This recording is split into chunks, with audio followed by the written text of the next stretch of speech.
Alright guys, this is the car we'll actually be doing a review of today. It's my own personal 2011 Ford Mustang GT. Had this car about 3 years.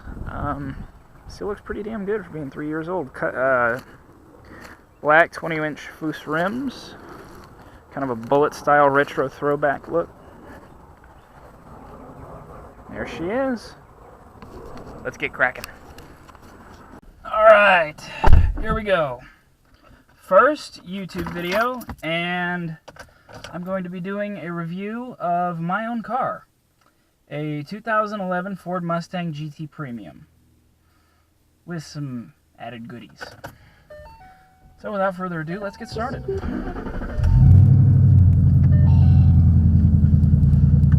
I don't think I'm ever going to get tired of that noise. As long as I live, I will never get tired of that noise. Alright, so a little backstory about the car. I got this car 3 years ago during my junior year in high school, towards the tail end of my junior year. Came home and it was just kind of sitting there for me in the driveway, and that's how I met my car.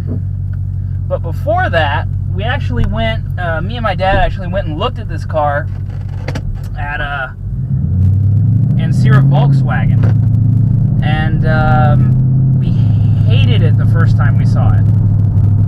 Let me explain.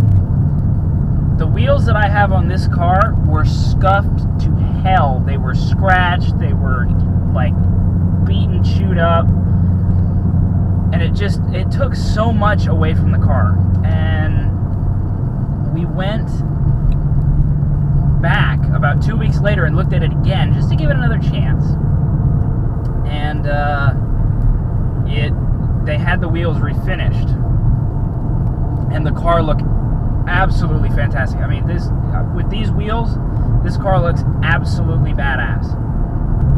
These wheels do so much for this car that no one else is willing to invest in, because these wheels are fairly expensive. And right now I'm running two 35/20s on the front, and I've got two 35/20s on the back. So I'm looking to upgrade my rubber a little bit and fill in that little gap in the wheel well. Alright, we got a fairly straight road. Let's see how this baby, if she still gets up and goes.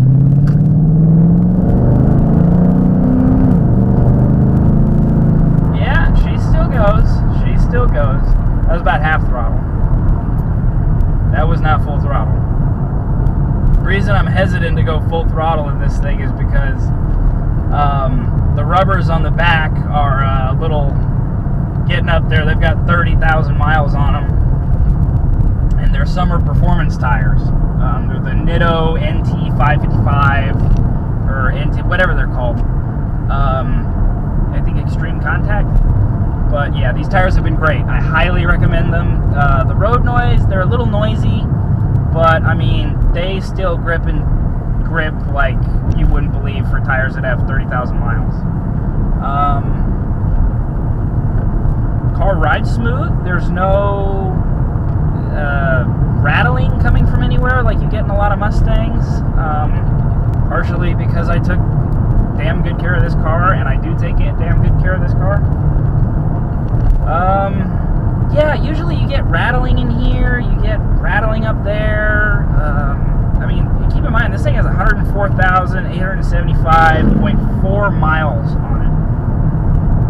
For a car with 104,000 miles, not to have any cabin noise, rattles, or creaks whatsoever, that's just a testament to how well the car was taken care of. I babied this car, make no mistake. I babied the crap out of it. I mean, the engine, what is there to say about Ford's 5-liter V8, the 302 cubic inch V8 from Ford? I mean, this engine is fantastic. I mean, it's got a 6,800 RPM redline. The thing pulls at any RPM. I mean, you could be at 2,000 RPM on the highway, you give it a little poke, and you get all that freaking blowdown torque from this engine, absolutely fantastic. One of the things that I've noticed is you could take, the engine is almost too good for this car. I mean, you could take this engine and stick it into a Maserati and no one would know the difference. No one would know that this engine is fantastic. And the sound that comes from it is absolutely wonderful. It's got a very deep muscle car sound. Partly because this car has pipes, not X-back, catback bomb exhausts on it, which make it loud. Very loud. It's a very pleasant experience to drive at about, I'd say probably 70 miles an hour on the highway. You do get a little drone, but I mean, it's nothing like unbearable. It's not like, oh my god, my eardrums are bleeding. No, I mean, it's perfectly fine. There's no excessive drone. I mean, I'm cruising 45 miles an hour on a back road right now, and I mean, probably turning 1250 RPM, and there's no drone. There's just this pleasant kind of muscle car burble that's barely audible. Very nice. Very nice. I like it a lot. I mean, I can't say enough good things about the engineers at Ford when they built this car. Keep in mind, the year prior, Ford still had that 310 horsepower 4.6 liter V8. That's what they were still running in 2010. That was, shit, hard to believe that was 8 years ago now. But anyway, yeah. Like I was saying, in 2010, which was hard to believe 8 years ago, Ford was still running the 400 and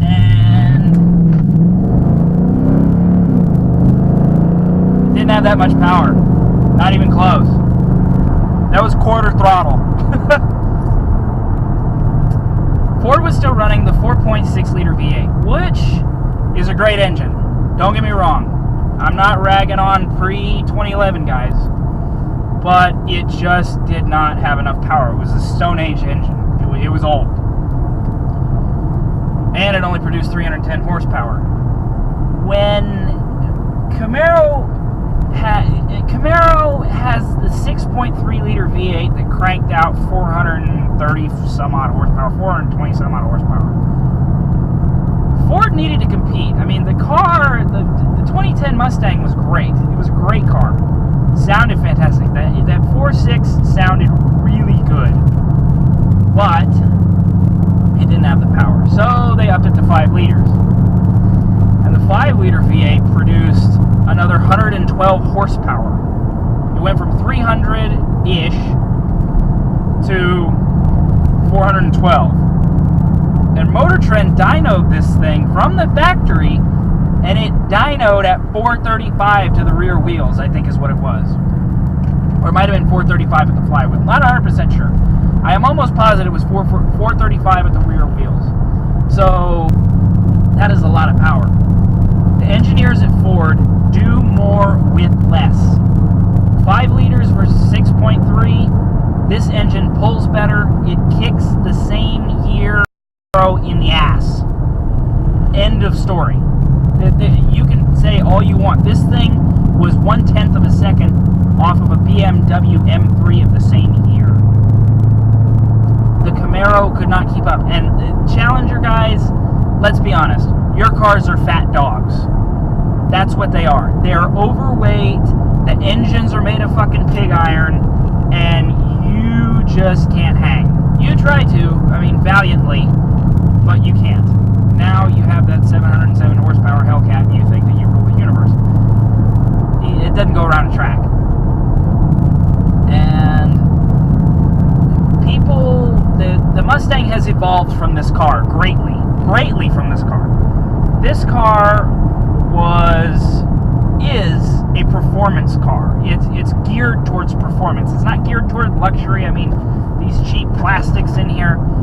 This car is not geared towards a luxury car. It's not a luxury vehicle. It's not a Honda Accord or Honda Accord's not a luxury vehicle, but it's quieter, it's more comfortable, it's, you know, it doesn't have these cheap, nasty plastics, even though Nissan does. This car is a vessel for an engine and for modifications. That's what this car is. This car is about you and what you do with it. That's the whole point. Why do you think people slap on 20-inch Foose rims and throw on gigantic 285/45 tires like I'm about to? Because it's your statement. It's your car. And you can bolt on the 302 intake. You can put on the Cobra Jet intake. You can do all kinds of suspension work. You can lower it. You can put Ebach racing springs on it. You can do any number of things to this car to make it better. It's a pony car. It's designed to go fast. It's designed to feel better and more stable in a corner than the gigantic understeering mess that is the Dodge Challenger. The car's fantastic. Even now, it's fantastic. Now, when you compare this with the 2015 Mustang, and you really look at, you know, its abilities and all this and that and blah, blah, blah, the Mustang has evolved. It has changed. It's not the same car that it was. It's not this anymore. It's not this soul. You love this. You fall in love with these kind of cars because they're imperfect. It gives them almost human-like characteristics. Now, the problem that I have with the new Mustang, the 2015 and up, with its upgraded, you know, its independent rear suspension, its styling, all that, there are a few things that I don't like about that car, and that's why I like this car more. One, it doesn't look as much like a Mustang as a Mustang should. A Mustang should have theater and drama and arrive to a party drunk and kick open the door. That's the kind of thing that a Mustang should be. It's loud. That's what it is. The new Mustangs, I feel, are more docile. In the sense that they're more refined. They're more European. They're geared towards that European luxury market. The gone are the cheap plastics, which, let's be honest, is a bad thing. I mean, the cheap plastics are not a great thing. They're gone in the new car, for the most part. And you get that independent rear suspension and this completely redesigned car. The car looks good. It drives good. I've driven them. But that there's anything but driving. That's why I really like this year. This year especially, the 11s and the 12s I feel are the best looking of that first generation where the 5.0 Mustang was reintroduced into the car. They were the best looking of that generation. Probably some of the best looking Mustangs ever made. And 2012 was also the first year that we got the Boss. And a few weeks ago, probably 3 or 4 weeks ago, I went and looked at a 2012 302 Boss. And I looked at a 2015 50th anniversary GT Mustang in Kona Blue. And it had the Ford Performance exhaust on it. And that car, the note was crisp. The shifts were perfect. Everything about that car felt phenomenal. It felt really, really good. There was a 2012 Boss 302 in Kona Blue that was for sale that had 25,000 miles on the clock. 25,000 miles in a 12 Boss. It was some old man's car who drove it on Sundays.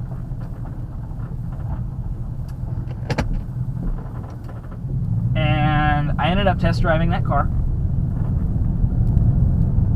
And the difference in the way that the car felt and the emotions that it invoked was staggering.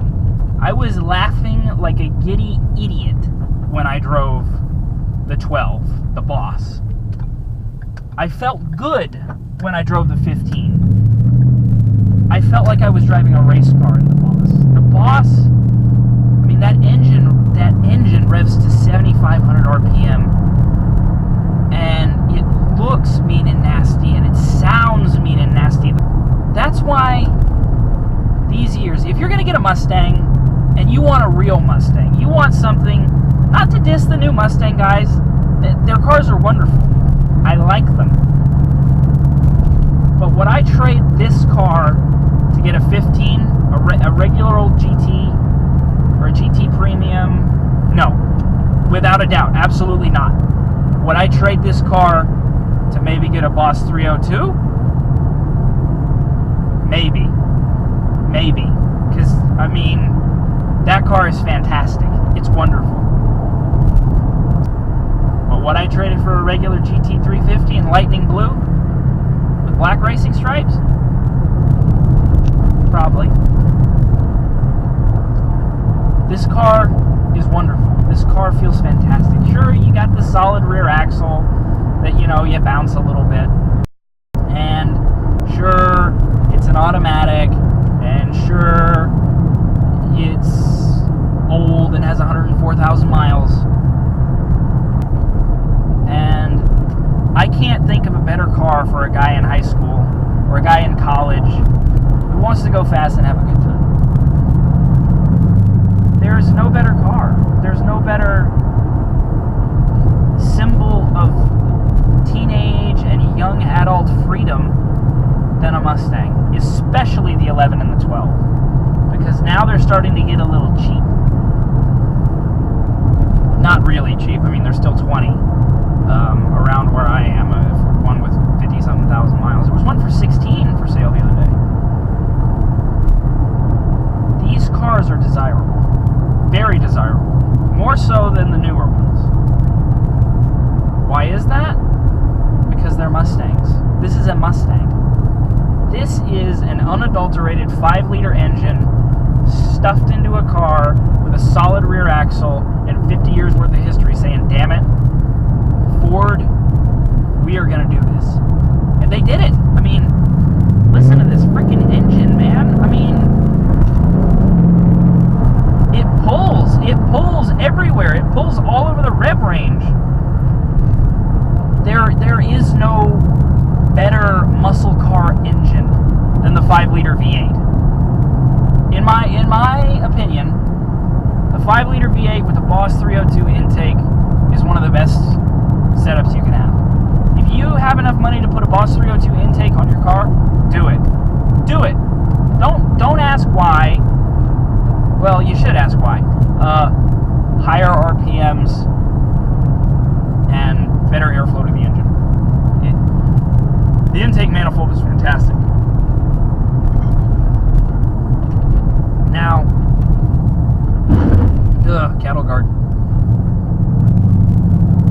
I love my car. I do. But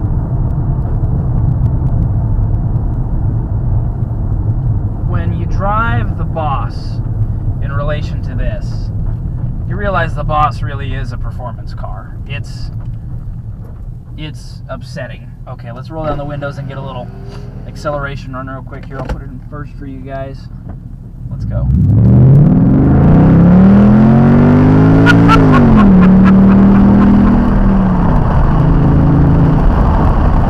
God dang.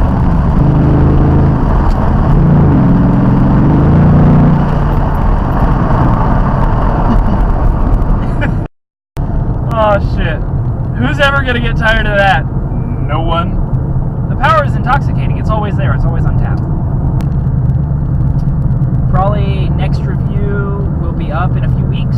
Well, maybe not a few weeks, probably a few days. I'm going to see if I can get my hands on either a Jaguar F-Type or a Porsche Boxster. Those are two cars that I have driven before, and driven extensively, actually. And I am hoping I can get a review up here for you guys. If you like the content, hit the subscribe button below.